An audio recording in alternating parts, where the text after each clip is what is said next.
Well, hello and welcome to Talking with Tina. Today I am here with a really good friend of mine, Mike. Hello, Mike. How are you today? I'm wonderful. Thanks for having me, Tina. Oh, I'm so glad you're here and so glad that you just decided to join me today. Mike is another amazing network friend that I've met throughout my years of networking here with Cascades Healthcare, and we've known each other for a while.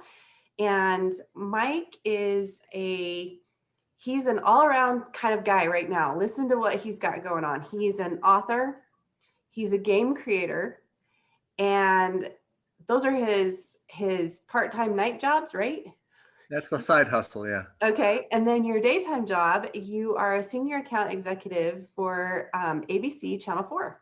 Yes, So yes. you're just a busy guy. Well, Love it. sometimes. But today we're doing something a little different than what I've done in the past. We've talked about senior healthcare, we've talked about health, but we're going to kind of twist it a little bit. And the topic is chasing dreams. Absolutely. I think that's a great topic too, because I think you need to chase dreams to have good mental health. You need to chase dreams to be thinking about what you want to do and things you want to impact. As we get a little down the road. I know that for me, I didn't even start thinking about this children's picture book called "Hear What's Here." As far as getting it to be a reality, I thought about it for a long time because it was a bucket list project that I wanted to do for the last 30 years. But it was just 2 years ago when I was 65 that I said, you know what, I'm going to go for it, for goodness sakes. I'm not going to keep thinking about it. I'm going to actually chase it. And it's reality today. It's in the stores. It's in the Red Balloon toy stores. It's on Amazon.com and things like that. So I've seen that book personally. I've seen it. I've read it. I have grandkids now that are now in that age. I actually, now is the time for me to buy that book. When you first brought it out a while ago, my granddaughter was too little to start reading. Well, she's now in kindergarten and she's getting to that point. So this is a perfect opportunity to buy that book, which I will do. It's a beautiful, beautiful book, beautifully illustrated. You've done an amazing job with it. How long did it take you to do that? Well, when I finally decided to do it, and this was the weird deal, it was fairly short time. But I was thinking about it for almost 30 years. Mm. I wanted to do it, but I didn't. It's so hard and difficult to get a full color hardbound picture book together, unless you have some contacts. Luckily, I was able to develop some contacts so that it didn't have to cost like $40 to retail at $40. But yeah, I was sitting in the library at the Harriman Library of all places, okay, waiting to see if they had something, and I saw a book on yoga for old people, yoga for babies, and I'm not kidding you, yoga for dogs. And I said, you know what? If these are the books that are out there, I need to get my book out. So I went for it. I did a Kickstarter project, and it was out, a year later. Oh, I love that.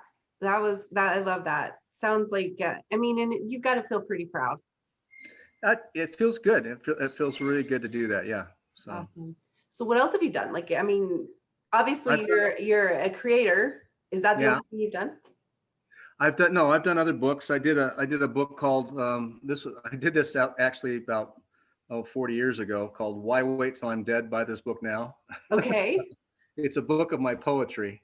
So I've done other little projects, like this and that. In fact, if I could, I'll read you a little quick poem here. Oh, please do. Uh, this is called Discovering Age.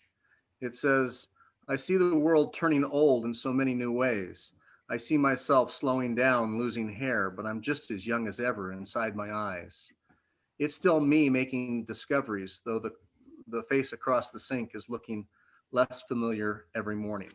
So that's some of my poetry, and really the Hear What's Here book is just one big poem too. So I Yeah. think you've got to follow some of your passions too.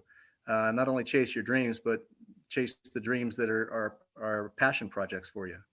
So how do you think that's affected you in your life, being able to to fulfill one or two of your dreams? You know what? It's been fun. It's not dull. It's the things that motivate me. I have one of my games that I did back in 1988. This is called Abstracts, the game of absurd logic. Okay, so now you do games too.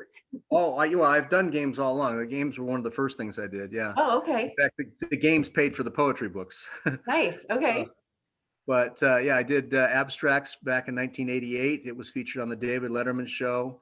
Then a couple, about 4 or 5 different young entrepreneurs have decided to help me in creating an app with that game now, and they'll be working on that in the next 3 weeks. It'll probably be out maybe by the first of the year of next Okay, year. so well, then where would somebody be able to buy an app that has your abstract game? The app would be on phones. You can get it on your iPhone app store, or you can get it on the Google Play Store. So yeah, That's so exciting. That's got to be kind of exciting and fun for you to see that come into fruition.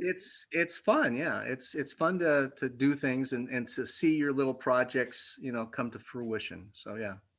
Well, and two, like I think about, when you have something like that, you're creating a legacy for you. So then when I would assume you have grandkids, correct? Yes. Yes. Yeah.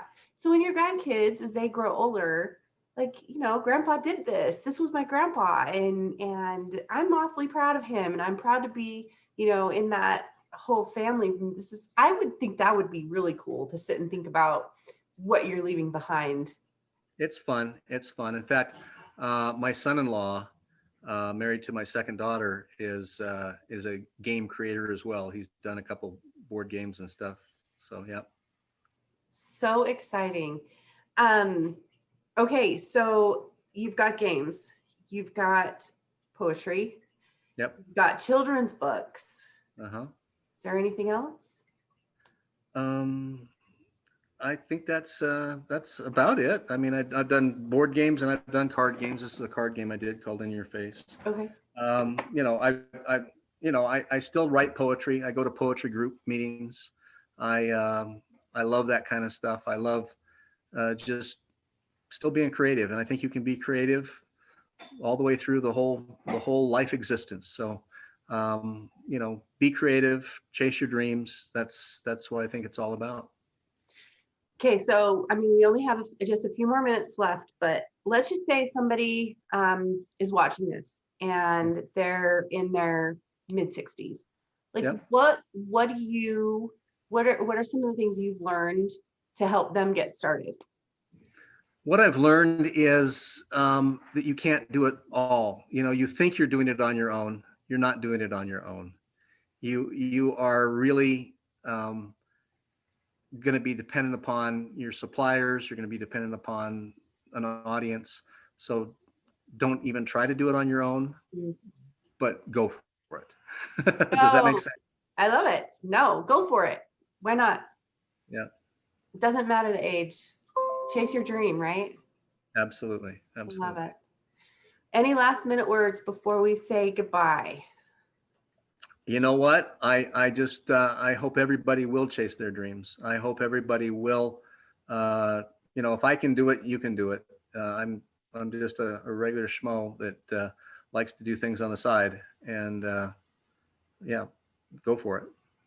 Well, you say a regular schmo, but I know that you make a difference and you do work hard, and your passion and just your personality of being so friendly and so great. I've appreciated and enjoyed knowing you. I'm just so glad you're here to be part of one of our segments, and I thank you very much. Well, thank you, Tina. It's been great to talk with Tina. Talk with Tina. Absolutely. Well, that's it for Talking with Tina. So for everybody who's out there watching and listening today, I really appreciate it. Thank you again, Mike, and we'll see you next time.